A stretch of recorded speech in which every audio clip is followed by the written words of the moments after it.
자, 반갑습니다. 벌써 15강이 시작이 되겠습니다. 이제 이번 주부터 4주간, 4주간은 4번의 강의는 선지서를 중심으로 하는 그런 배경의 말씀들을 여러분과 함께 나누도록 하겠습니다.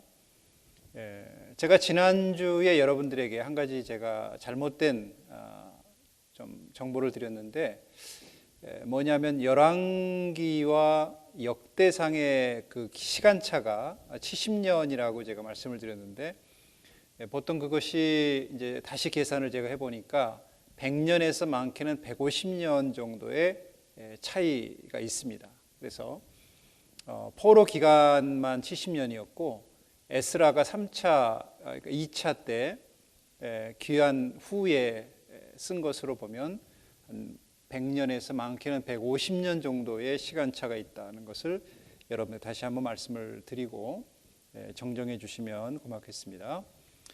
이제 이번 주부터는 선지서를 접하게 되는데, 사실은 선지서는 굉장히 방대하고 또 그것이 이제 어떤 시대적인 배경과 함께 하나님의 예언적인 미래에 대한 계획까지가 포함이 되기 때문에 읽다 보면은 이게 어느 시대의 말씀인지에 대한 내용들이 어느 때는 굉장히 이렇게 헷갈릴 때가 많이 있습니다. 그래서 선지서가 흥미는 있지만 되게 어렵고 또 그 말들이나 예언들이 많이 나오기 때문에 그것을 이렇게 쉽게 접하기가 사실은 간단한 그런 부분들은 아닙니다. 그래서 선지서를 이렇게 읽다 보면 많은 분들이 좀 어려워하는 부분들도 계신 것을 제가 알고 있습니다. 그러나 사실은 선지서는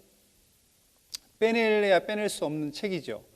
하나님께서 선지사들을 통해서 말씀하신 그 예언적인 부분들은 단순히 그 시대적인 예언만 아니라 미래에 대한 예언들, 나중에 더 나아가서는 종말에 대한 예언, 그리고 천년왕국에 대한 하나님의 구체적인 미래의 구상과 계획이 선지자들을 통해서 말씀하시고 계시기 때문에 어떻게 보면 부분적으로 등장하지만 구약의 계시록과 같은 부분들이 선지서를 연결하다 보면 신약의 계시록과 매우 흡사한 부분들이 상충되고 있다는 걸 발견하게 됩니다. 그래서 여러분들이 그런 부분들을 조금 유념하시면서 선지서를 접하고 읽어 나가신다면 훨씬 더 흥미를 갖고 선지서를 보게 될 줄로 제가 생각이 됩니다.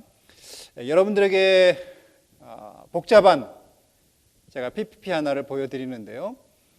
선지자 16명의 활동을 한목에 그리느라고 사실은 조금 이렇게 복잡하고 또 잘 안 보일 수도 있겠습니다. 그러나 어떤 선지자를 어떻게 띄어낼 수가 없기 때문에 여러분들도 이 선지서의 선지자들의 활동 사항들을 한목에 이렇게 바라보는 게 여러분들도 큰 도움이 될 거라고 생각이 들고요. 제가 여러분들이 보기 좋게 1, 2, 3, 4로 이렇게 숫자를 매겨놨습니다. 제가 지난번 열왕기의 내용을 볼 때도 제가 말씀을 드렸지만 사실은 이제 엘리야와 엘리사의 내용은 여기에 포함이 되어 있지는 않습니다. 그때가 이제 북이스라엘의 제4왕조 아합 시대, 그리고 제5왕조인 예후 왕조 시대에 엘리야와 엘리사가 활동했던 그 시기로 보게 되는데요. 이 지금 예후 왕조의 세 번째 왕인 여로보암 2세가 등장을 하게 되죠. 이제 그때에 바로 하나님의 사람 호세아가 선지사로서 활동을 시작을 하게 됩니다. 그래서 사실 호세아는 제5왕조 그 여로보암 2세로부터 시작해서 마지막 왕조까지 멸망되기 전까지 북이스라엘에서 활동했던 아주 긴 기간을 활동했던 그런 선지자로 보여집니다. 그래서 사실은 호세아서는 이제 여러분들이 제가 이제 다음 시간쯤에 말씀을 드릴 텐데, 호세아서는 단순히 어떤 시대상의 문제가 아니라 이스라엘 전체의 내용을 함축해서 나타내주고 있는 그러한 선지서다라고 보면 좋을 듯합니다. 그리고 이제 그 시기에 아모스가 함께 사역을 하게 돼서 호세아, 아모스, 그리고 남유다에서는 미가와 이사야, 이렇게 4명의 4인방의 선지자들이 이제 활동을 하게 되죠. 자, 그러면서 이제 제가 두 번째로 보시면은 우시야와 요담, 아하스, 히스기야, 남유다의 10번째 왕부터 13번째 왕까지 이사야가 이제 그 시대에 부름을 받고 하나님 앞에서 섬기게 됐던 그 시대입니다. 자, 그리고 사실은 이 두 개의 그 이스라엘의 중기라고 하는 이 시기에 선지자들의 활동이 두드러졌고, 나머지 대부분의 선지자들의 활동은 사실은 남유다의 멸망 시기와 맞춰져 있습니다. 그래서 스바냐, 하박국, 예레미야, 그리고 그 조금 더 나가면 이제 에스겔, 다니엘, 이렇게 해서 보통은 이제 남유다의 멸망과 포로로 잡혀간 이후의 시기, 그 다음에 포로에 귀환 이후에 있는 그 사건들을 주로 성경이 집중해서 선지자들을 통해 다루고 있다는 것입니다.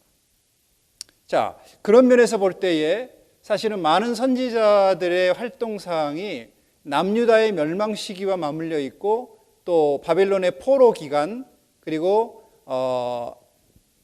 페르시아의 그 고레스 왕을 통해서 귀환 후에 성전을 짓기 시작하는 그 즈음에 이제 선지자들의 활동이 두드러지게 등장하고 있다는 것입니다. 자, 여기에 보면 특별히 좀 그 선지자들 중에서도 이스라엘이나 남유다나 북이스라엘을 위해서 예언한 게 아니라 그 인근에 있는 다른 제국들을 위해서 예언한 세 사람의 예언서는 따로 좀 분리를 해놨습니다. 거기에 오바댜, 요나, 나훔이라는 선지자는 에돔, 아수르를 위해서 예언했던 약간 아웃사이더 같은 선지자들로서 이렇게 활동을 했던 사람입니다. 그래서 선지서를 여러분 보게 되면 사실은 이제 대선지자와 소선지자로 나누게 되는데, 대선지자를 4명으로 보고 소선지자를 12명 해서 도합 16명의 선지자가 성경에 선지서를 쓰고 있고 기록되고 있습니다. 그 중에서도 포로기 이전에 활동했던 선지자는 11명이고, 포로 때부터 시작해서 포로기 이후에 활동했던 선지자가 5명으로 분리할 수가 있겠습니다. 자, 그래서 오늘은 사실은 이제 대선지자로 명명되어지는 4명의 선지서를 이번 주와 다음 주에 좀 다루겠습니다. 왜냐하면 내용 자체가 굉장히 방대하고, 또 이 4 선지자가 주고 있는 그 선지서의 내용들이 사실은 쉽게 간단하게 다룰 문제는 아닙니다. 저도 그 선지서를 사실은 여러분들에게 다 다루지 못하기 때문에 대략적인 요약만, 맥만 여러분들에게 짚어드립니다. 그리고 잘 아시는 것처럼 여러분, 대선지자와 소선지사를 나누는 것은 이 사람들이 활동이 컸고 작았고의 문제가 아니라 성경의 분량에 따라서 대와 소로 나눈 것입니다. 성경의 분량이 많은 선지자들을 대선지자로 나누고, 성경의 분량이 작은 선지자들을 소선지자로 나눈 것이지, 절대로 선지자가 누가 크냐 작냐를 따라서 나눈 게 아니라는 걸 여러분들이 잘 기억하시고 보시면 좋을 듯합니다. 그러면 저희들이 이제 그 대선지서의 연관성을 여러분들이 이제 보시면은, 우선 4명의 선지자가 등장을 하게 되죠. 이사야와 예레미야, 그리고 에스겔, 다니엘. 자, 이사야와 예레미야는 포로기 이전, 이사야는 남유다의 중기 시대에 하나님의 선지자로 사용되었던 사람이고, 예레미야는 남유다의 이제 마지막 멸망 이전에 선지자로서의 부르심을 받았던 사람입니다. 반면에 에스겔과 다니엘은 포로로 잡혀간 이후에부터 하나님이 그들을 부르시고 사용하심으로 말미암아 그들이 바벨론에서 포로 활동 가운데서 선지자로서 활동했던 그러한 선지서로 분류를 해볼 수 있습니다. 그래서 이사야 시대에는 사실은 이제 국력이 조금씩 쇠퇴해 가기 시작했던 다윗 왕국과 솔로몬 왕국의 그 부흥기를 지나서 이제 남북이 갈라지기 시작하는 그 시점에 사실은 이 남유다의 어떤 중기의 시대에 국력이 조금씩 쇠퇴해져 가는 그런 시기에 하나님께서 부르셔서 사용되었던 선지자였고, 예레미야는 남유다의 멸망기에 하나님이 부르셔서 이스라엘 백성들에게 하나님에 대한 계획, 하나님께서 갖고 계시는 앞으로 이스라엘의 미래에 대한 하나님의 장래의 계획들을 보여주시기 위해서 하나님이 예레미야를 사용하고 계시다는 것을 볼 수가 있습니다. 자, 이사야와 예레미야가 중점적으로 보고 있는 그런 핵심 요소는, 사실은 이사야는 심판과 위로와 구원과 또한 새 창조에 대한 계획입니다. 어떻게 보면 하나님께서 선지자들을 통해서 이스라엘이라는 한 국가에 대한 그 심판을, 죄로 인한 심판, 영적인 간음으로 인한 심판, 우상 숭배로 인한 심판, 하나님을 의지하지 않고 주변의 강대국들을 의지한 것에 대한 하나님이 책임을 그들에게 물으시는 거죠. 그래서 하나님의 심판이 그들에게 있다라는 것을 명확하게 보여주고 계시고, 심판과 함께 동일하게 나타나는 건 뭐냐면 하나님의 위로도 그들과 함께 있다라는 것입니다. 심판이 왔기 때문에 하나님이 떠나는 게 아니라 심판을 통해서 어떻게 하시는 거예요? 사람들을 걸러내시는 거죠. 사람들이 하나님께로 돌아올 수 있는 기회를 제공해 주시는 것입니다. 그것이 하나님의 긍휼의 방법입니다. 무조건 용서하시는 게 아니라 구약 시대에는 하나님께서 심판을 통해서 용서할 자와 하나님이 버릴 자를 가리우시는 거예요. 그래서 이사야서를 읽다 보면 항상 남은 자라는 말이 반복돼서 기록이 될 겁니다. 하나님은 남은 자, 즉 남겨진 자, 하나님께서 택한 자, 마지막까지 하나님을 의지하는 사람, 하나님께로 회개하고 돌아오는 사람, 바로 그 사람들이 남은 자이고, 하나님은 그들에 대한 구원의 계획을 아주 분명하고 명확하게 규명하고 계시다는 사실입니다. 그리고 더 나아가서 정말 이들을 구원할 자가 누구냐? 구원의 메시지를 주시는데 그 구원의 메시지의 중요한 대상이 있어요.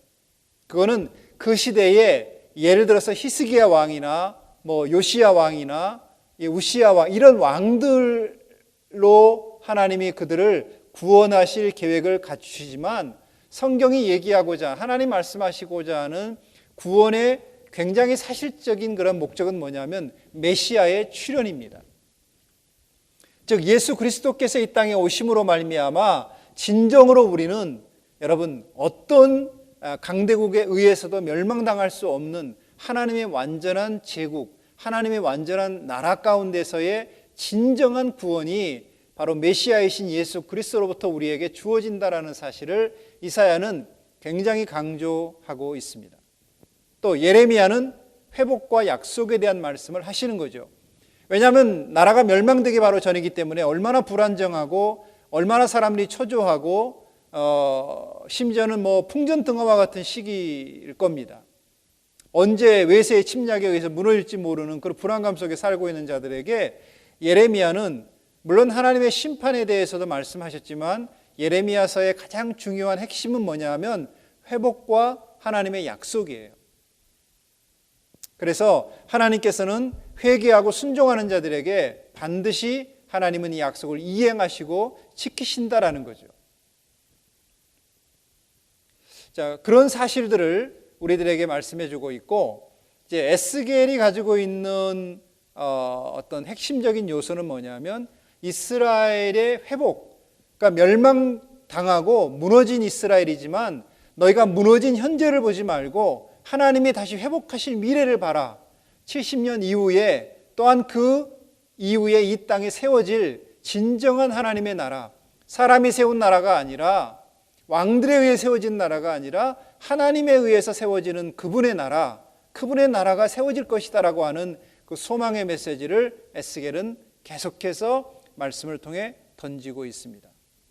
다니엘은 여러분 잘 아시지만 다니엘은 단순한 책이 아니고 어떻게 보면 구약의 계시록이고 또 어떻게 보면 구약의 세계사와 같은 책이에요. 당시에 세계 최열강 국가라고 할 수 있는 그런 아수르와 바벨론과 바사와 헬라와 로마 시대에 이르기까지 장차 앞으로 일어나지도 않았던 이 다니엘이 봤을 때에 앞으로 몇백 년 후에 일어날 그 대제국에 대한 그 예언까지도 하나님께서 다니엘을 통해서 환상으로 보여주시고 알게 하시고 꿈으로 그것을 보여주셨다는 사실입니다. 그래서 다니엘을 보면 세계사를 볼 수 있고 다니엘을 보면 그 시대의 모든 역사를 여러분 한눈에 볼 수 있는 굉장히 중요하고도 또 어렵지만 중요하고도 굉장히 유용한 그런 책이라는 걸 우리가 볼 수가 있습니다. 오늘은 이제 이 말씀들을 통해서 제가 이사야와 예레미야를 중점적으로 이번 강의 때는 여러분들에게 다루려고 합니다. 자, 제가 좀 이렇게 만들어 보다 보니까 좀 글씨가 양이 많다 보니 글씨가 좀 이렇게 작아서요. 이거를 잘 좀 조정을 해서 만들어 주실 텐데, 선지서의 길이, 표현을 제가 뭐라고 좀 해야 될지 몰라서 길이라고 표현을 했습니다. 네 선지서가 가지고 있는 이 네 가지 영역들을 좀 분류를 해봤는데요. 물론 이 분류는 100% 들어가 있지는 않을 겁니다. 읽다 보면 조금씩 이제 조정이 될 수도 있고 또 늘릴 수도 있고 그런데, 자, 우선은 이사야 선지자는 당시에 고위직 가문의 출신, 또 어떤 사람들은 왕족이었을 것이다라고도 봅니다. 이사야 선지자는 보통 우시야가 왕이 되었던 시대로부터 시작해서 히스기야 시대까지 무려 60년 동안 사역을 하게 됩니다. 그러니까 우시야 왕이 죽기 얼마 전에 사역을 시작을 하게 됐죠. 그래서 히스기야까지. 그래서 이사야서를 보면 히스기야의 사건이 굉장히 이렇게 많은 분량을 차지하고 나오고 많은 히스기야에 대한 얘기가 등장을 하게 됩니다. 왜냐하면 그 당시에 이사야가 가장 많은 활동을 했던 시기가 바로 히스기야의 시기였기 때문이기도 하기 때문에 그렇습니다. 자, 그래서 당시의 시대를 보면 우시야와 요담, 아하스, 히스기야, 남유다의 10번째, 11번째, 12번째, 13번째 왕까지의 재위 기간에 사실은 이사야가 하나님께로부터 부르심을 받고 그가 하나님의 소명을 감당하게 됩니다. 이사야의 실적인 부르심의 장면이 이사야 6장에 우시야가 죽던 해에 하나님께서 하늘의 비밀한 그 천상의 모습을 보여주십니다. 성전 안에서. 이 성전 안에서 하나님의 그 영광을 보게 되면서 그가 하나님께서 이제 그렇게 말씀을 하시죠. 내가 누구를 위해서 이들을 보낼 거라고 얘기를 합니다. 누가 우리를 위해서 갈까라고 얘기했을 때 이사야가 거기에서 나를 보내시옵소서라고 자기 자신이 하나님 앞에 헌신하게 되는 것이 바로 이사야의 부르심의 시작입니다. 그래서 사실은 이사야의 부르심의 시작은 이사야 6장으로부터 시작을 하게 됩니다. 그래서 이사야 6장 이전까지는 하나님께서 이스라엘 백성들을 기소하는 하늘의 법정에서 여러분 어떤 기소를 하는 거죠. 그래서 그 기소에 대해서 하나님께서 이제 판결을 하실 때에 그들을 진노하고 하나님이 그들을 심판해버릴 수밖에 없는 거예요. 그들의 죄 때문에. 그런데 이사야가 뭐라고 얘기합니까? 하나님, 내가 하나님과 이스라엘 사이의 중재자로 제가 나서겠습니다라고 얘기하는 것이 바로 이사야 6장에서 하나님께서 이사야의 그 요청을 받아들이고 그의 입술을 제단의 숯불로 지진 후에 하나님이 그에게 말씀을 주시고 그때로부터 이사야가 이제 예언을 시작하게 되는 그런 일들이 진행이 되고 있습니다. 그래서 사실은 이 성경을 보실 때에는 당대의 시대, 어떤 시대에 하나님이 예언을 주신 거냐, 우시야 때냐, 요담 때냐, 아하스 때냐, 히스기야 때냐라는 걸 여러분들이 읽으면서도 또 하나는 하나님은 70년 후의 귀환과 알리야에 대한 얘기를 끊임없이 하세요. 포로로 잡혀가지만 다시 돌아올 것이다. 내가 그들을 다시 모을 것이다. 흩어졌던 백성들을 다시 하나님이 모아서 고국으로 돌아오게 할 것이다. 이런 얘기를 계속 선지자들에게 하나님 빠지지 아니하고 하십니다. 그리고 70년 후의 귀환에 대한 얘기를 구체적으로 다루고 있는 게 이사야 45장 1절부터 8절을 보면 고레스 왕에 대한 예언을 하나님이 하세요. 여러분, 이사야 시대의 고레스 왕은 태어나지도 않은 왕이고 이사야 시대의 고레스는 바사국, 페르시아는 아직도 그냥 아주 미개한 부족 국가에 불과했었습니다. 앞으로 일어날 그 시대가 몇백 년 후인지도 모르는 시대예요. 그런데 하나님은 이미 이사야에게 이름도 모르고 그런 사람이 있는지도 모르는 그 고레스 왕을 하나님 명명하세요. 분명하게. 그리고 고레스를 통해서 내 백성들이 다시 귀환할 것이라고 하는 놀라운 사실을 하나님이 말씀해 주시죠.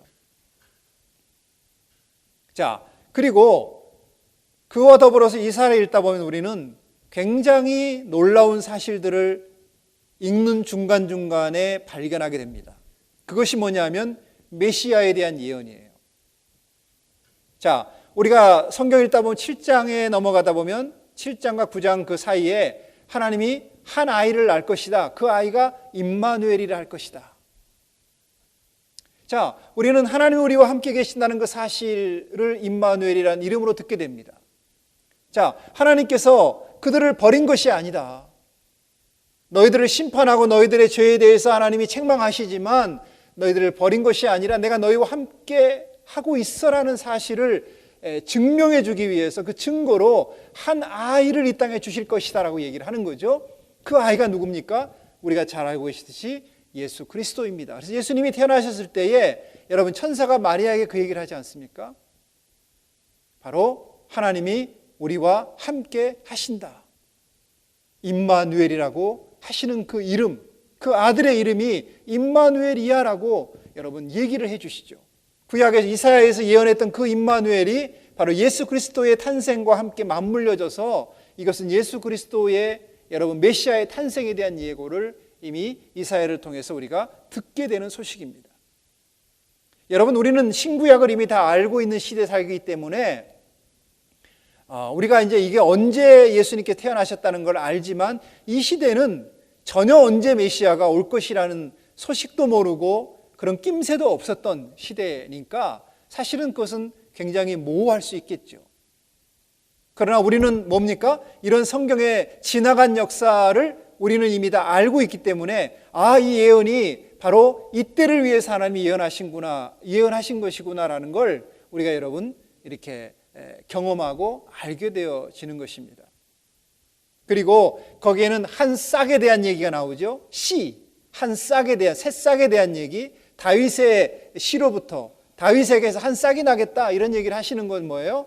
그건 예수 그리스도의 탄생을 얘기하는 것입니다.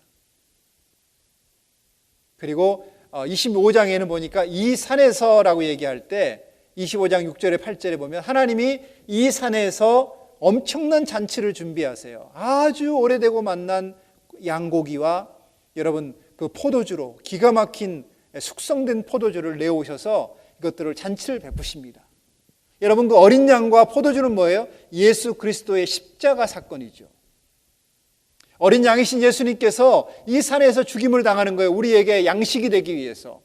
그래서 그분이 뭐예요? 어린 양의 몸을 떼어주시고 그 숙성된 포도주 자신의 피를 우리에게 나누심으로 여러분 그 십자가의 죽음을 통해 이 놀라운 구속을 완성하시는 하나님의 기가 막힌 아이디어를 제공하고 계시다는 걸 볼 수가 있습니다. 그리고 우리는 이사야 53장에서 잘 알고 있는 것처럼 고난받는 종에 대한 얘기가 나옵니다. 여러분, 이것이 굉장한 복음 중의 복음이죠. 이것은 이미 이 방송을 청취하는 모든 분들이 다 알고 계실 겁니다. 여러분, 지금도 유대인들이 이해하지 못하는 성경이 뭐냐면 이사야 전체에 대해서는 이해하지만 이사야서에 나오는 53장의 이 고난받는 메시아에 대해서는 그들이 이해를 못해요. 왜 그러냐면 유대인들이 가지고 있는 메시아는 다윗 같은 존재거든요. 개혁이에요. 당시의 로마를 전복시키고 그 나라를 다윗과 같은 위대한 나라로 만드는 사람이 메시아이기 때문입니다. 지금도 그들은 여러분 어떤 메시아를 기다리는 겁니까? 모든 주변의 중동 나라들을 전부 다 여러분 쳐부수고 이스라엘을 세계에 우뚝 솟는 그런 최고의 나라로 만들어줄 그 메시아, 정치적인 메시아, 부강하게 만드는 메시아, 그런 메시아를 기다리기 때문에 그들이 고난받는 메시아를 접할 때 그거는 의아한 것이에요. 있을 수 없는 그들의 사고로는. 그러나 하나님은 여러분 유대인들이 원하는 그런 메시아가 아닌 하나님께서 십자가의 고난을 통해서 온 인류를 구원하실 진정한 메시아, 유대인만을 위한 메시아가 아닌 온 인류를 구원하시는 진정한 어린 양 되시는 메시아를 소개하고 계시는 내용이 바로 이사야 53장에 기록이 되어 있습니다. 그리고 이사야 61장에는 잘 알고 계시는 것처럼 예수님의 사역, 기름 부으심을 받은 예수님이 가난하고 옥에 갇히고 억눌린 자들을 자유케 하는 그런 진정한 영혼을 해방시키는 진정한 영혼의 여러분 그러한 그 희년을 가져다 주는 그런 메시아에 대한 기록들이 이곳에 등장하고 있고요. 그리고 이사야서를 읽다 보면 우리가 이사야서의 60장 이후부터는 사실은 중간중간에 나옵니다마는 종말과 천년왕국에 대한 하나님의 계시들이 이렇게 마치 빛과 같이 이렇게 나타납니다. 그래서 이사야서는 여러분 당대의 시대와 70년 후의 귀환에 대한 사건과 메시아의 예언, 종말과 천년왕국에 대한 예언이 계속해서 중복적으로 이렇게 등장하고 있다는 사실입니다. 자, 예레미야도 마찬가지입니다. 예레미야 시대는 요시야와 여호아스, 여호야긴, 시드기야 5명이 통치했던, 특별히 요시야의 아들들이 통치했던 그 말기, 남유다의 말기 시대 때에 바로 사역을 했던 제사장 가문의 그런 선지자이고 한 40년간을 사역을 한 것으로 기록이 되어 있습니다. 자, 사실은 예레미야의 중점적인 그 메시지는 70년 포로로 잡혀간 이후에 그들의 귀환에 대한 얘기, 70년 포로 생활을 어떻게 해야지 잘 할 수 있는지에 대한 얘기가 굉장히 많이 곳에 기록이 되어 있습니다. 그래서 예레미야의 말씀의 많은 포커스는 여러분 그 심판, 바벨론에 의해서 멸망당할 수밖에 없는 이유를 앞부분에 계속해서 전장의 기록을 하고 있다가 뒷부분에 들어가면 후반부에 들어가면 하나님께서 이제 70년 후에 귀환할 것, 하나님이 이 땅에 대한 새로운 소망을 주실 것, 약속을 주실 것들, 언약을 갱신할 것들을 계속해서 하나님이 말씀하고 계시다는 것입니다. 그리고 메시아에 대한 예언도 간헐적으로 등장을 하게 되고요. 제가 성경을 보다가 사실은 뭐 굳이 찾으려면 찾겠지만 찾지 못했던 부분, 명확하게 찾아내지 못했던 게 이제 예레미야서에서는 종말과 천년왕국에 대한 언급이 조금 이렇게 찾기가 어렵다는 것입니다. 그러니까 예레미야는 당대와 앞으로 포로로 잡혀갈 것과 포로기 이후에 귀한 자들이 오게 될 것에 대한 그 말씀이 거기에 집중되어 있다는 걸 우리가 이렇게 한목에 보면 볼 수가 있게 되고요. 자, 오늘은 이 두 가지 부분을 여러분들에게 좀 다루겠습니다. 자, 우선 이사야로 넘어가 보도록 하겠습니다. 자, 이사야는 아까도 말씀드렸지만 남유다의 중간 시대에 속해 있습니다. 이제 국력이 조금씩 쇠퇴해가고 있는 그런 시기였고, 정치적으로나 외교적으로 굉장히 혼란한 시기에 사실은 이사야가 선지자로서 하나님의 부르심을 받게 되어집니다. 우시야 왕의 이제 거의 그 죽기 얼마 전에 부르심을 받았는데, 우시야는 굉장히 강성한 왕이었어요. 중기 시대를 빛냈던 그런 왕 중에 하나입니다. 정치적으로도 안정을 가져왔고, 군사적으로도 여러분 30만이 넘는 군대를 이렇게 징병할 수 있을 만큼 강한 군사력을 가졌었고, 무기들도 굉장히 발달되어 있었습니다. 정치, 경제, 군사적으로 안정이 되면 나라가 여러분 굉장히 이렇게 안정감에 들어가죠. 그런데 이런 하나님의 그런 기이한 도우심이 우시야에게 있었습니다. 그런데 문제는 뭐냐면 그 말기에 그가 교만해졌다는 것이에요. 교만 때문에 제사장들이 분향해야 되는 성전에 들어가서 여러분 향단에서 왕이 분향을 해버린 겁니다. 그런데 제사장들이 그걸 말렸어요. 하지 말라고. 그건 당신이 할 게 아니라 제사장은 우리들이 해야 될 일이라고 엄중하게 만류를 했는데, 그 우시야가 그 분향하는 그 향단을 잡고 화를 냈습니다. 제사장들에게. 내가 왕인데 나를 막어? 나를 가로막어? 라고 여러분 그 앞에서 분노를 한 거죠. 여러분 하나님의 지성소, 하나님의 성소 안에서 분노하는 거는요, 이건 하나님에 대한 굉장한 모독이에요. 여러분 잘 아시지 않습니까? 모세가 하나님께서 르비딤의 반석을 그냥 지팡이를 들고 가서 명령만 해라. 자, 우물물아 솟아나라 하고 명령만 하면 물이 터졌을 텐데, 이 백성들이 하도 원망을 하니까 모세가 어떻게 했어요? 지팡이를 가지고 분노했죠. 그래서 지팡이로 바위를 몇 번이요? 한 번도 아니라 2번 내리쳤어요. 하나님께서 뭐라고 말씀하십니까? 네가 사람들의 면전 앞에서, 내 면전 앞에서 나의 거룩함을 멸시했다 그러죠. 하나님은 그런 모세에 대해서 여러분 단칼에 너 가나안 갈 수 없어 라고 여러분 그의 미래를 막아버리시는 거예요. 하나님은 하나님의 이름을 망령되이 일컫는 행동들을 참지 않으세요. 그것이 모세이든 누구든 간에. 하물며 일국의 왕, 그가 자기의 왕권이 승승장구하고 대단하게 여러분 성장하고 부강하니까 마치 자기가 한 것인 줄 착각하고, 심지어는 하나님께 제사하는 것도 자기가 임의로 마음대로 할 수 있다라고 판단을 한 겁니다. 그건 뭡니까? 하나님도 내가 왕인 내가 좌우할 수 있어라고 하는 거 똑같은 거죠. 하나님도 내 마음대로 할 수 있어라고 하는 그러한 우시야의 교만으로 말미암아 하나님께서 그의 이마에 문둥병을 바라게 하십니다. 그래서 여러분 평생을 별궁에서 지내게 되고, 그의 아들 요람이 여러분 대신해서 같이 통치를 하게 되는 그런 안타까운 시기에 바로 이사야가 부르심을 받게 됩니다.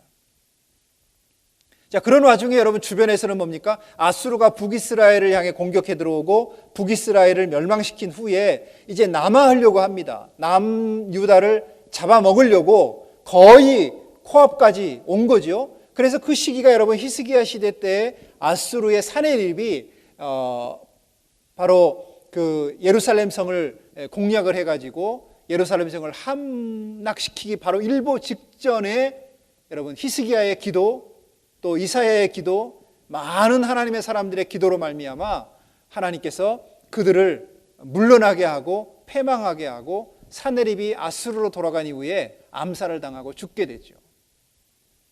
자, 이런 외교적인 압박들이 계속해서 이사야 시대 때에 일어났던 그런 시기였습니다.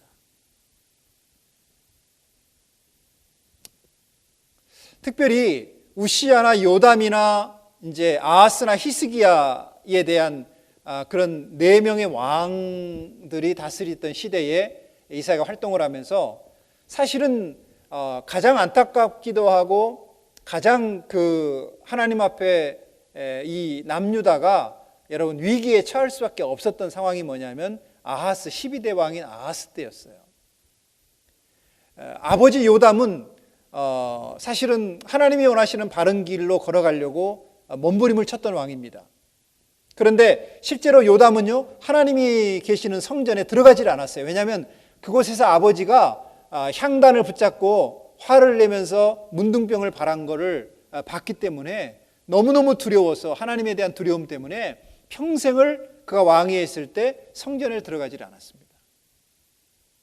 자, 그런데 그 아들인 아하스 때 여러분, 정말 하나님을, 아버지가 온전히 따르고 믿었던 그 하나님을 믿고 따른 게 아니라 그는 하나님의 성전을 모독하기 시작했어요.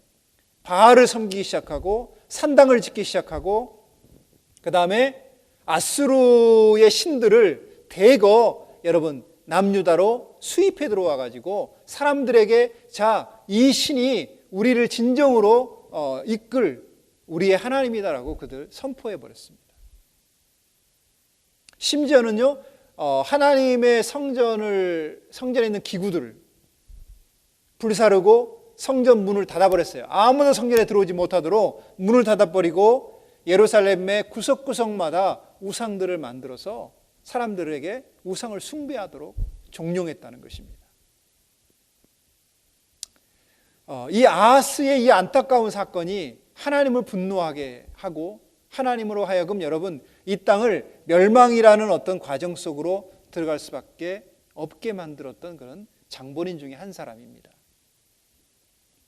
물론 이제 그의 아들인 히스기야가 여러분 아버지가 걸어갔던 길이 아닌 정말 다윗이 걸어갔던 길을 선택하고 다윗의 길을 따라가려고 몸부림쳤던 왕이었죠. 그래서 아버지가 닫은 성전문을 다시 수리하고 열고 예배를 회복하고 유월절을 지키게 되는 일들이 시작되면서 여러분 히스기야 때 다시 한번 어떤 영적인 부흥이 막 불붙고 일어나고 있을 그때에 바로 아수르가 여러분 이 예루살렘을 쳐들어오게 됩니다. 남유다를 쳐들어오게 되죠.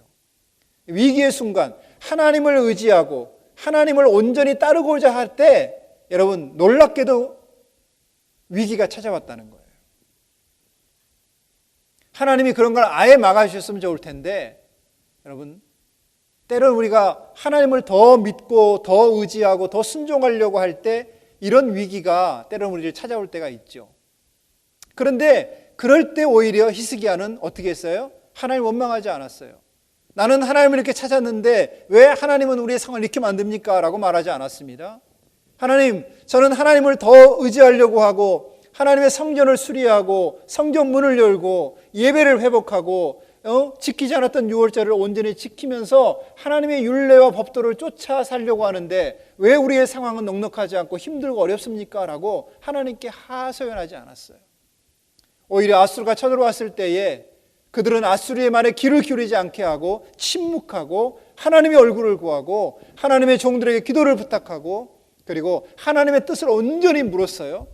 그랬을 때 하나님께서 여러분 히스기야의 믿음을 보시고 하나님이 여러분 이스라엘을 아수르로부터 건져내는 엄청난 그런 기적과 같은 사건이 일어나게 되죠. 그래서 우리는 열왕기나 역대기나 이사야의 말씀에서 이 히스기야에 대한 사건, 히스기야에 대한 기록, 그 기록들의 스토리가 계속해서 나오고 있는 이유도 바로 우리가 그 시대 가운데 어떤 일들이 있었는가를 자세하게 규명하고 있다는 것입니다. 자, 이사야 말씀을 이렇게 테마별로 한 세 가지로 요약을 해보면 1장부터 39장까지는 심판에 대한 얘기입니다. 그래서 1장부터 39장까지의 키워드는 왕, 킹이에요. 킹. 이 세상의 왕은 어떤 왕도 완전하지 않다는 거죠. 진정한 하나님이 원하시는 왕은, 다윗과 같은 그런 왕은 장차 오실 메시아, 바로 그분이 우리의 왕이시다라는 걸 여러분 이사야가 계속해서 얘기하고 있습니다. 그래서 우리가 이사야서를 보다 보면 임마누엘에 대한 얘기도 나오고요.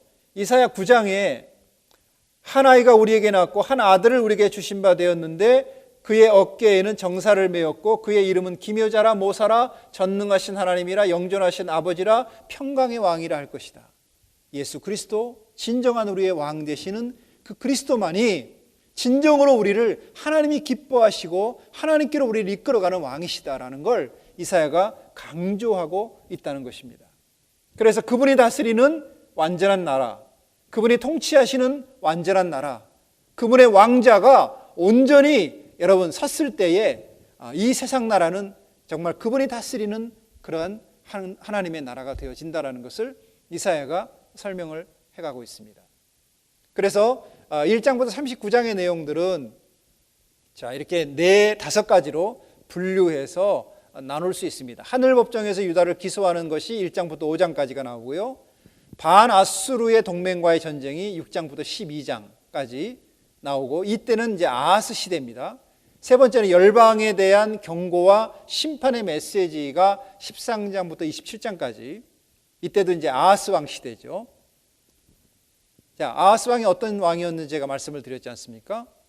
그래서 이때 주로 이 아하스 왕 시대 때의 예언이 이렇게 집중되어 있다는 걸 여러분들이 보실 수가 있겠습니다. 그리고 유다를 향한 하나님의 메시지가 28장부터 35장에 나오는데, 자, 이거는 미래에 있을 예언이에요. 다시 말하면 이사야가 활동했던 시기가 아닌 예레미야가 활동했던 먼 후기에 일어났던 요시야, 여호야김 시대로 보통은 추정을 합니다. 그리고 마지막 36장, 39장까지는 히스기야 왕에 대한 얘기가 기록이 되어 있고요. 자, 두 번째 테마로 넘어가면 이사야서에 강조하는 것은 40장에서 45장까지 회복에 대한 얘기예요. 이 회복에 대한 얘기의 키워드는 뭐냐면 servant예요. 종입니다. 자, 이거는 이스라엘 백성들이 앞으로 장차 바벨론의 포로로 잡혀갈 것을 이사야가 예언을 하고 있습니다. 그래서 이것은 하나님께서 이스라엘을 그럼에도 불구하고 이방의 빛으로 내가 너희를 불렀다라는 걸 강조해 주고 싶은 거죠. 그리고 이때에 하나님께서 이스라엘을 통해서 바벨론이 멸망당할 것에 대한 예언을 미리 예고하고 계시다는 것입니다. 이 회복이 있는 40장에서 55장까지의 중요한 그 성경은 바로 이사야 52장 13절부터 53장 전체에 걸쳐 기록되어 있는 여러분 고난받는 종 메시아에 대한 사건입니다. 그래서 여러분 이것이 바로 예수 그리스도께서 우리에게 이 땅에 오실 때에만이, 또 그분이 십자가의 짐으로 말미암아 우리는 진정으로 우리 영혼의 회복이 여러분 찾아올 수 있다라는 걸 우리에게 강조하고 있습니다. 그리고 세 번째 테마는 변화입니다. 56장부터 66장까지인데 키워드는 뭐냐면 기름 부으심 받은 자. 이것은 페르시아 지배 시기에 예루살렘을 통해서 말씀하신 그런 이사야의 예언입니다. 자, 여기에 60장에서 64장까지 보면 기름 부음 받은 자에 대한 기록이 나오고 있고, 61장 1절부터 11절까지는 여러분 잘 알고 계시는 것처럼 예수님께서 안식일 날 회당에 가셔서 이사야 말씀을 강론 읽으시고 나서 여러분 예수님께서 하신 말씀이 있어요. 자, 우리가 그 말씀을 한번 여러분들 찾아볼 수 있도록 하겠습니다. 누가복음 4장 16절부터 기록되어 있는데요. 예수께서 그 자라나신 곳 나사렛에 이르사 안식일에 늘 하시던 대로 회당에 들어가서 성경을 읽으시려고 서심해 선지자 이사야의 글을 드리거늘 책을 펴서 이렇게 기록된 데를 찾으시니. 자, 여러분 회당장은 그날 읽어야 될 구약의 포션을 줍니다. 이거는 예수님이 찾은 게 아니에요. 회당장이 그날 읽어야 될, 예수님이 회당에 와서 안식일을 지킨 그날 읽어야 될 그날의 말씀이 어디였냐면 바로 이사야의 글이라는 거예요. 그리고 예수님께서 그걸 읽습니다. 주의 성령이 내게 임하셨으니 이는 가난한 자에게 복음을 전하게 하시려고 내게 기름을 부으시고 나를 보내사 포로된 자에게 자유를, 눈먼 자에게 다시 보게 함을 전파하며 눌린 자를 자유롭게 하고 주의 은혜의 해를 전파하게 하려 하심이라 하였더라. 이사야 61장 1절의 말씀을 읽으시면서 예수님께서 뭐라고, 자, 이곳에 기록된 말씀이 바로 나에 대한 기록이다라고 얘기를 하시는 거죠. 여러분, 구약에 대한 이 사실, 기름 부으심 받은 자에 대한 이 비밀한 사실이 누구인지에 대한 기록은 전무하고 있어요. 그러나 이 사실을 누가 증명해 주고 있냐면 예수님께서 오늘 회당에 들어가셔서 읽으시면서 바로 이 말씀이 자기 자신에 대해서 가리키는 말씀이다라고 얘기를 하시는 거죠. 그래서 우리는 구약의 말씀을 신약에서 확인받아서 여러분, 그 사실이 바로 예수 그리스도 메시아에 대한 얘기라는 걸 우리가 알게 되고 듣게 되어지는 것입니다. 자, 이사야서에서 매우 특정적으로 등장하는 것 중에 하나는 65장부터 66장에 나와 있는 새하늘과 새 땅, 그리고 마지막 때에 일어날 백보자 심판, 그리고 천년왕국에 대한 기록이 여러분 그곳에 아주 살포시 들어가 있다는 것입니다. 그러니까 이 얘기는 뭐냐 하면 이사야는 진정한 하나님의 나라, 여러분 공의의 나라, 의로움의 나라, 바로 이것은 메시아 왕국, 하나님의 킹덤밖에 없다라는 것을 우리에게 분명하게 강조하고 있다는 것입니다. 그래서 여러분들이 이사야 말씀이 길지만 이 말씀들을 이렇게 테마로 보시면서 그 부분 속에서 무엇을 강조하고 있느냐를 여러분이 놓치지 않고 보신다면 이사야서도 굉장히 흥미를 여러분에게 자극시킬 수 있는 말씀으로 생각이 듭니다. 자, 예레미야로 넘어가겠습니다. 자, 예레미야는 아까도 말씀드렸지만 남유다 말기, 멸망 직전에 있는 4명의 왕들의 활동 시기에 있게 되고 바벨론의 침공과 함께 여러분 사실은 남유다가 쑥대밭이 돼버린, 완전히 멸망당해버린 시기에 예레미야가 이 말씀을 쓰고 있습니다. 보통 예레미야는 15세 정도의 부르심을 받았을 것으로 보게 되어지고요. 그 다음에 요시야, 이스라엘의 개혁적인 왕이죠. 요시야 왕 거의 13년 때부터 시작해서 요시야의 아들들, 세 아들과 또 요시야의 손자인 요야긴이 다스렸던 그 시대에 예언을 시작했던 선지자입니다. 자, 사실은 이스라엘이 갑작스러운 변화가 오게 된 게 뭐냐면 잘 국가를 이끌고 있었던 요시야가 아수르를 공격하기 위해서 잠시 이 바벨론, 그러니까 그 팔레스타인을 이렇게 지나가야 되는 애굽의 바로누고 군대를 요시야가 중간에 막아쓴 거예요. 굳이 그러지 않아도 되는데 그 막아서기 위해서 애굽 군대와 싸우기 위해서 전쟁에 나갔다가 무기또 전쟁에서 그만 죽고 맙니다. 그러니까 나라가 안정적으로 여러분 새로운 계획을 해 나가는 그 즈음에 갑자기 요시야의 죽음으로 말미암아 나라가 혼란에 빠져버린 거죠. 왕권도 준비되지 않았습니다. 누구에게 왕위를 물려줘야 될지도 아직 결정되지도 않은 상황에서 여러분 그 아들에게 그냥 왕위가 넘어가 버린 것입니다. 여호아스에게.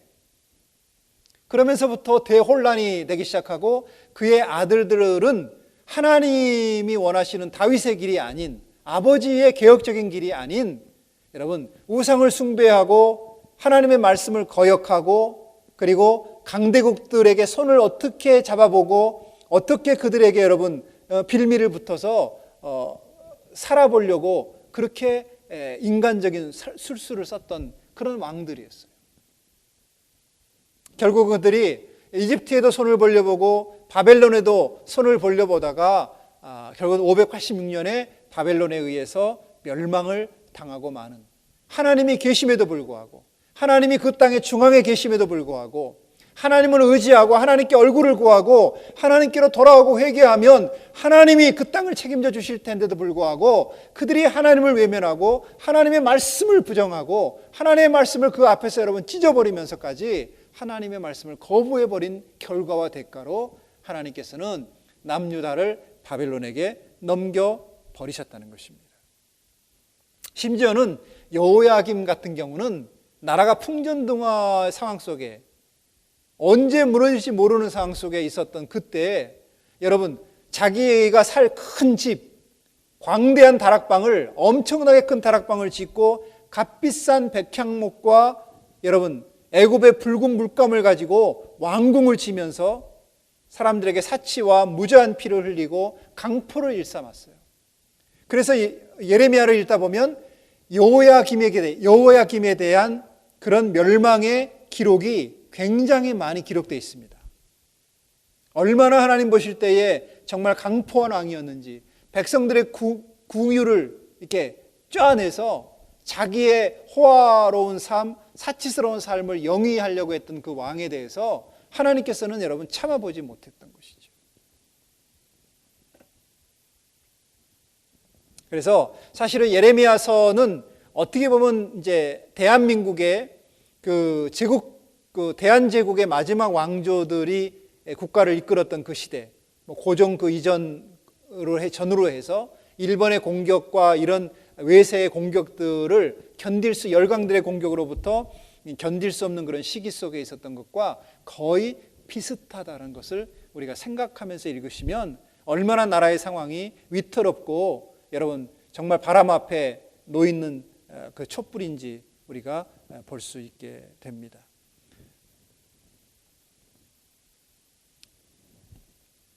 자, 우리가 예레미야의 말씀을 좀 파헤쳐 보면요, 예레미야를 보통 이제 많은 별명을 갖고 있어요. 다른 선지자들에 비해서 예레미야가 가지고 있는 그 별칭이 굉장히 많습니다. 우리가 잘 알고 계시는 것처럼 예레미야를 보통은 눈물의 선지자다 이렇게 얘기를 합니다. 얼마나 많이 그 나라의 멸망을 보며 안타까워하면서 울었는지, 얼마나 많은 사람들이 하나님의 말씀을 들음에도 불구하고 귀를 막고 듣지 않으려고 하고 그 말씀을 전하는 자들을 배척하고 여러분 죽이려고 하고 하는 그런 걸 보면서 이들이 철저히 하나님을 떠났구나라는 것 때문에 예레미야는 한없이 성전을 바라보면서 울었어요. 그래서 예레미야를 눈물의 선지자다라고 말합니다. 또 예레미야를 고난의 선지자다라고 얘기를 해요. 멸망되기 전의 국가의 예언자였기 때문에 얼마나 많은 사람들로부터 핍박을 당하고 고난을 당했는지 모릅니다. 그래서 사실은 예레미야는 결코 평탄한 선지자의 길을 걸어가지 않았던 사람입니다. 어찌 보면 예레미야의 삶 속에는 장차 오실 메시아, 고난받는 종의 모습이 여러분 고스란히 그곳에 녹록하게 담겨져 있다는 것을 볼 수가 있어요. 예루살렘 성을 바라보면서 우셨던 예수님처럼 그 민족들이 철저히 하나님의 말씀을 배반하고 여러분 하나님의 진리를 배격하고 그들이 만든 그런 장로의 유전들을 마치 진리처럼 지켜 행하는 것들을 보면서 예수님은 그 마음이 찢기고 아프고 안타까웠던 것처럼 예레미야 역시도 그런 고난의 선지자의 길을 걸어갔던 것입니다. 또 예레미야는 비난받는 선지자였어요. 그를 친바벨론주의자 또는 매국노라고 사람들이 비난을 했습니다. 그러도 그럴 것이지. 자, 이런 거예요. 하나님의 말씀을 전하는 거예요. 하나님의 뜻은 너희가 바벨론에 빨리 항복하는 것이다. 바벨론에 빨리 항복하면 너희는 살고 항복이 늦어질수록 너희는 더 비참해질 거야 라고 하는 예언을 전한 겁니다. 이건 여러분 자기 목숨을 내놓지 않고는 그런 예언을 할 수가 없는 거죠. 마치 한국 사람들이 목사님이 일본이 쳐들어오는데 사람들 앞에서 그렇게 외쳐보세요. 예배당에서. 자, 일본에 빨리 항복해야 우리 살 수 있다. 이게 하나님 뜻이다. 그렇게 전하는 목사님도 계셨겠지요. 일본에 항복해야 우리는 살아. 그래야 하나님의 성도 무너지지 않고 성전도 살릴 수 있어. 항복이 빠를수록 우리가 많은 사람을 건져낼 수 있어라고 여러분 예레미야가 그렇게 선포를 한 겁니다. 그러니까 사람들이 그런 얘기를 들으면 다 매국노라고 그러죠. 저런 일본의 앞잡이라 그러지 않겠습니까? 그것처럼 예레미야를 바벨론의 앞잡이라고 생각한 거예요. 바벨론의 사주를 받아서 우리의 사람들의 마음을 아주 약하게 만들어가지고 바벨론에 의해서 함락당하게 만들려고 작정을 했던 사람이구나라고 여러분 그렇게 예레미야를 폄하시켰던 것입니다. 참 어려운 거죠. 선지자로 산다는 건. 왜? 그게 하나님 뜻이고 말씀이었기 때문에. 그렇다고 하나님이 이렇게 말씀하신 것을 예레미야가 다르게 전할 수 없지 않습니까? 그래서 우리는 예레미야가 바로 그런 비운의 선지자의 길을 걸어갔던 걸 볼 수가 있고요. 예레미야는 다른 선지자들에 비해서 평생 독신으로 그가 선지자로서의 삶을 살았습니다. 그리고 예레미야는 배척받는 선지자의 길을 살았어요. 가족, 고향 사람들, 심지어는 예루살렘의 백성들로부터 모함과 매맞음과 옥에 갇힘을 당하는 그런 일까지도 그는 그의 생애 동안에 수없이 많은 고초와 고난을 친히 몸소 여러분 당했던 사람입니다. 그럼에도 불구하고 예레미야는 절대로 거짓 선지자들에 대해서 용인하지 않았어요. 그들이 잘못된 예언, 사람들의 마음을 거짓된 위로로 바꾸려고 하는, 자, 하나님이 빨리 1, 2년 안에 다 해결해 주실 거야 라고 하는 거짓된 메시지를 전하는 선지자들에 대해서 단호하게 그들에 대해서 여러분 잘못된 것을 지적하고 또 그들에 대해서 하나님의 진노를 예레미야가 그들에게 나타냈던 걸 볼 수 있습니다. 예레미야는 사실 바벨론으로 볼 때는 친바벨론주의자처럼 보이겠죠. 그래서 바벨론이 쳐들어왔을 때 예레미야를 잡아가다가 그를 보호해 줬어요. 다시 돌려보냈습니다. 그리고 너는 평생 바벨론에서부터 보호를 받을 수 있어 라고 얘기했는데 그 보호를 거절하고 백성들 틈으로 다시 돌아가서 결국 그들의 손에 의해서 돌에 맞아 죽게 되어지게 됩니다. 자, 예레미야가 전했던 세 가지의 중요한 메시지가 있습니다. 그게 뭐냐 하면 1차, 2차, 3차 포로 시기와 맞물려 있어요, 메시지가. 자, 1차 바벨론 포로 시기 BC 605년이죠. 자, 그때 다니엘이 가장 먼저 잡혀갔던 시기입니다. 1차 때. 이때는 특별히 예레미야서에서 여호야김에 대한 비참한 종말에 대해서 선포를 해요. 여호야김 때 1차 바벨론 침공이 있었기 때문에 그때 여러분 여호야김이 바벨론에 의해서 잡혀가서 그의 아들들은 눈이 뽑히고 죽임을 당하게 되는 그런 안타까운 결과를 가져오게 되죠. 그 아들들이 그 앞에서 죽임을 당합니다. 바로 하나님을 거역했던 왕의 최후를 바로 이 예레미야의 선지자 메시지를 통해서 듣게 됩니다. 자, 2차 바벨론 포로 시기인 BC 597년에 예레미야가 던졌던 메시지들은 뭐냐 하면 여호야긴 왕에 대한 그런 예언과 또 여호야긴을 인장반지로 비유를 하죠. 그게 내 인장반지라 할지라도 내가 참을 수 없다라고 하는 것을 하나님께서 설명하시기 위해서 인장반지의 비유를 들어서 설명을 합니다. 그 다음에 무화과 두 광주리에 대한 그런 환상을 보여주시기도 합니다. 그리고 이때에 예레미야는 포로로 잡혀간 백성들에게 여러분 편지를 보내서 그들을 권고하기도 하죠. 인내하고 참아라. 너희가 잘 결정한 선택이다라고 설명을 합니다. 그리고 세 번째 예레미야의 메시지의 독특성은 3차 바벨론 포로 시기인 BC 568년입니다. 그때가 시드기야의 재위 시기였고 그때는 거짓 선지자가 계속해서 사람들의 마음을 미혹하고 거짓으로 하나님이 빨리 그들을 돌아오게 할 것이다라고 하는 거짓된 메시지를 전하고 있고 사람들은 그 메시지에 동요되고 있었던 그때였습니다. 그리고 그는 시드기야 왕에게 빨리 바벨론에게 항복하라고 경고하고 메시지를 보냈습니다. 그리고 그때는 아나도 땅 구입을 통해서 하나님께서 포로에 대한 귀환을 반드시 행하실 것이라는 것을 예언적으로 보여주세요. 그 땅을 네가 산 것처럼 하나님께서 바벨론에 팔아버린 이 땅을 다시 네가 사게 될 것이다. 다시 이스라엘이 되찾게 될 것이다. 라는 것을 예언적으로 보여주시기 위해서 아나돗의 땅을 구입하게 합니다.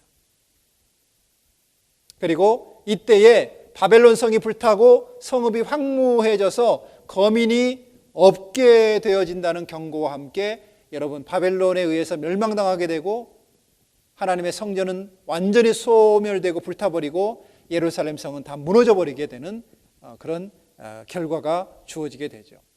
그래서 예레미야의 메시지, 예레미야서는 1차 포로 시기, 2차 포로 시기, 3차 포로 시기에 맞춰져 있기 때문에 그 시기를 보시면서 여러분들이 메시지를 읽으시면, 말씀을 읽으시면 훨씬 더 생동감 있게 이 말씀을 접할 수 있게 될 것입니다. 조금 긴 선지서들을 아주 간략하게 여러분들에게 나누려고 하니까 조금 제가 좀 급하게 왔는데, 어쨌든 이사야와 예레미야는 이번 강의에서 마치도록 하겠습니다. 잠깐 기도하겠습니다. 하나님 감사합니다. 우리에게 두 선지자를 통해서 알려주신 하나님의 말씀처럼 우리가 매일매일을 살면서도 하나님의 말씀에 귀를 기울이고, 그 말씀이 비록 나에게 지금은 해와 같이 여길지 모르지만 결과적으로는 유익이 되는 것을 기억하고 하나님의 말씀에 순종하며 사는 법을 배우게 하여 주시옵소서. 예수님 귀하신 이름으로 간절히 기도드렸습니다. 아멘.